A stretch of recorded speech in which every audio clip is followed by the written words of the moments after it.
یاد رکھیں اس کائنات کے اندر پرابلم اور اس کا سلوشن یہ دونوں جڑواں بھائی ہے. جہاں ایک ہوتا ہے نا اس کے آس پاس ہی کہیں دوسرا بھی ہوتا ہے، مگر عام طور پر چونکہ ہماری نظریں مسئلے پر فوکس ہو رہی ہوتی ہیں، ہم صرف مسئلے کو ہی دیکھے جا رہے ہوتے ہیں، لہذا حل کی طرف کئی مرتبہ ہمارا ذہن آنے نہیں پاتا ہے، حالانکہ حل اس کے آس پاس کہیں نہ کہیں موجود ہی ہوتا ہے.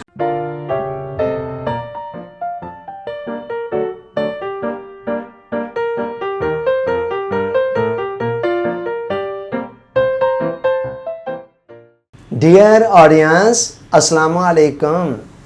5 منٹ لیسن سیریز میں ہمارا جو ٹاپک چل رہا ہے وہ ہے مسائل کا حل.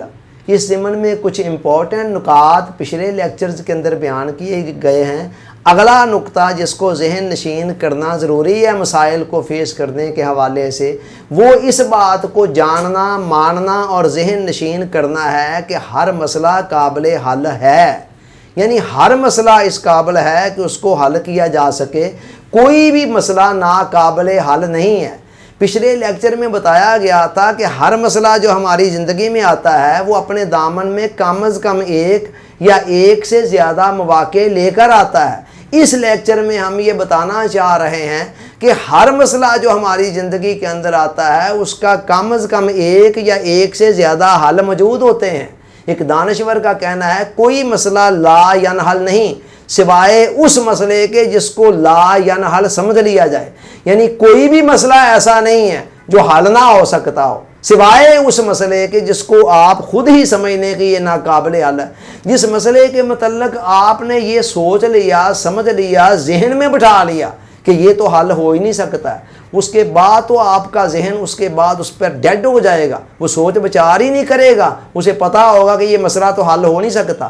تو ہر مسئلہ حل ہو سکتا ہے سوائے اس مسئلے کے جس کو آپ یہ سمجھ لیں کہ یہ ناقابل حل ہے. حضور علیہ السلام نے فرمایا لکل دائن دواؤن، اللہ تعالیٰ نے جو بیماری بھی پیدا کی ہے اس کی ساتھ ہی ساتھ کوئی نہ کوئی دوا بھی پیدا کی ہے. لہذا جس طرح ہر بیماری کی خدا نے کوئی نہ کوئی دوا پیدا کی ہے نا، اسی طرح اس نے ہر پرابلم کا کوئی نہ کوئی سلوشن بھی بنا رکھا ہے، ہر مسئلے کا کوئی نہ کوئی حل بھی ساتھ پیدا کر رکھا ہے. یہ الگ بات ہے کہ ہم اپنی کوتاہ نظری کی بنا پر، اپنی محدود سوچ کی بنا پر اس حل پر پہنچ نہ سکیں، اس کو سوچ نہ سکیں، لیکن حل موجود ضرور ہوتا ہے. یاد رکھیں اس کائنات کے اندر پرابلم اور اس کا سلوشن یہ دونوں جڑواں بھائی ہے. جہاں ایک ہوتا ہے نا اس کے آس پاس ہی کہیں دوسرا بھی ہوتا ہے، مگر عام طور پر چونکہ ہماری نظریں مسئلے پر فوکس ہو رہی ہوتی ہیں، ہم صرف مسئلے کو ہی دیکھے جا رہے ہوتے ہیں، لہذا حل کی طرف کئی مرتبہ ہمارا ذہن آنے نہیں پاتا ہے، حالانکہ حل اس کے آس پاس کہیں نہ کہیں موجود ہی ہوتا ہے. اور مزے کی بات یہ ہے کہ آپ کہہ سکتے ہیں کہ نہیں جی بعض مسائل تو واقعی ایسے ہیں جن کا دور دور تک کوئی حل نہیں ہوتا ہے، تو وہاں بندہ کیا کرے. جی میں مانتا ہوں، لیکن میں آپ کو بتاتا ہوں کہ وہاں بھی ایک حل ہے. اور وہ حل کیا ہے؟ جس مسئلے کا آپ کو دور دور تک حل نظر نہ آ رہا ہو اور آپ یہ سمجھ رہے ہو کہ اس کا حل کم از کم میرے اختیار میں نہیں ہے، میرے بس میں نہیں ہے، اس پر کیا کریں؟ اس پر بھی ایک حل بتا رہا ہوں. اس پر یہ حل اپلائی کریں کہ اسے انتظار کے خانے میں ڈال دیں، اسے انتظار کے خانے میں ڈال دیں، قدرت کے نظام کے حوالے کر دیں. جب آپ انتظار کے خانے میں ڈال دیں گے نا تو اس کے دو نتیجے ملیں گے. نمبر ایک تو یہ ہے کہ حضور علیہ السلام نے فرمایا افضل العبادت انتظار الفرج، بہترین عبادت جو ہے وہ کشادگی کا انتظار ہے.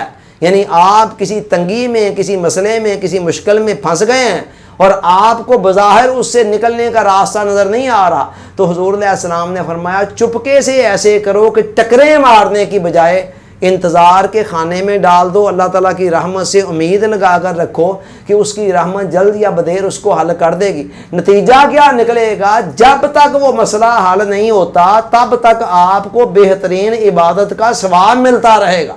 اور دوسرا فائدہ یہ ہوگا کہ جب آپ قدرت کے نظام کے حوالے کر دیں گے، دوسرے لفظوں میں اللہ کے حوالے کر دیں گے، تو پھر من یتوکل علی اللہ فہو حسبہ، اللہ اس کے لیے کافی ہو جائے گا. اور قدرت کا نظام خالق کائنات نے اس طرح بنایا ہے کہ کوئی مسئلہ، جیسے میں پہلے بھی بتا چکا، مستقل تو رہنا نہیں ہوتا. اللہ تعالیٰ کی رحمت اپنے وقت پر اس کا کوئی نہ کوئی حل نکال لے گی. تو لہٰذا کسی بھی معاملے کے اندر پریشان ہونے کی ضرورت نہیں ہے. آخر صبر کے اتنے درجات جو اللہ نے رکھے ہوئے ہیں وہ کس لیے رکھے ہوئے ہیں؟ ایسے مواقع پر کہ جہاں انسان کا کوئی بس نہ جا رہا ہو, اس کی پیش نہ جا رہی ہو, وہاں پر وہ آرام سے صبر کر کے اور صبر کر کے اللہ کی بارگاہ میں اپنے درجات کو بلند کر لیں تو مسئلے تو بعد میں پھر حل ہو ہی جانا ہے. یاد رکھیں, جس طرح چلنا ایک کام ہے نا, اسی طرح رکنا بھی ایک کام ہوتا ہے.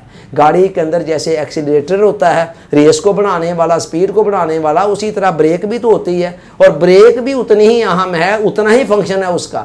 لہٰذا کہاں چلنا ہے, جہاں چلنے کا موقع ہے چلیں, جہاں رکنے کا موقع ہے نا وہاں رک جائیں اور رک کر انتظار کریں. یہ چلنا بھی ایک کام ہے اور رکنا بھی ایک کام ہے, اور یہ آپ کی فراست طے کرے گی کہ کہاں چلنا ہے اور کہاں رکنا ہے. اللہ تعالیٰ سوچنے, سمجھنے, یاد رکھنے, عمل کی توفیق عطا فرمائے. آمین. آپ کا بہت بہت شکریہ. السلام علیکم.